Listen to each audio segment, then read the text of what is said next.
एका वर्गात 60 विद्यार्थी आहेत. 35 विद्यार्थ्यांना क्रिकेट आणि 25 विद्यार्थ्यांना फुटबॉल आवडतो. 10 विद्यार्थ्यांना दोन्ही खेळ आवडतात, तर किमान एक खेळ आवडणारे विद्यार्थी किती?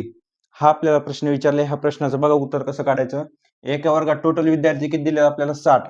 60 पैकी 35 विद्यार्थ्यांना काय आवडतो? क्रिकेट.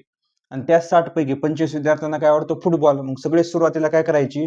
35 विद्यार्थ्यांना काय आवडतो? क्रिकेट. मग इथं 35 लिहून घ्यायचं. आणि 25 विद्यार्थ्यांना काय आवडतो? फुटबॉल. मग 35 आणि 25 ची काय करायची? बेरीज करायची. 35 प्लस 25 किती? ह्या दोघांची बेरीज येते 60. आपल्याला काय म्हणलंय? 10 विद्यार्थ्यांना दोन्ही खेळ आवडतात, म्हणजे क्रिकेट पण आवडतो आणि फुटबॉल पण. किती विद्यार्थ्यांना? 10 विद्यार्थ्यांना. 10 विद्यार्थ्यांना क्रिकेट पण आवडतो आणि फुटबॉल पण. काय करायचं? ह्या 60 मधून 10 वजा करायचे. 60 वजा 10 किती? 50. 50 काय आले? एक खेळ आवडणारे विद्यार्थी किती आले? म्हणजे 50 विद्यार्थी कोणत्या ना कोणत्या खेळ आवडतात ह्यांना. आवडणारे विद्यार्थी किती आले? 50.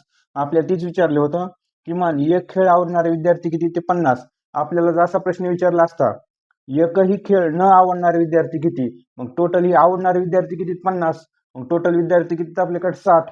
मग 60 वजा 50 केले असते आपण. 60 मधून 50 गेले, खाली किती राहिले? 10. मग 10 विद्यार्थ्यांना एकही खेळ आवडत नाही. मग आपल्याला विचारलंय तर आवडणारे. 50 विद्यार्थ्यांना कोणता ना कोणता खेळ आवडतो? ऑप्शन क्रमांक 4, 50.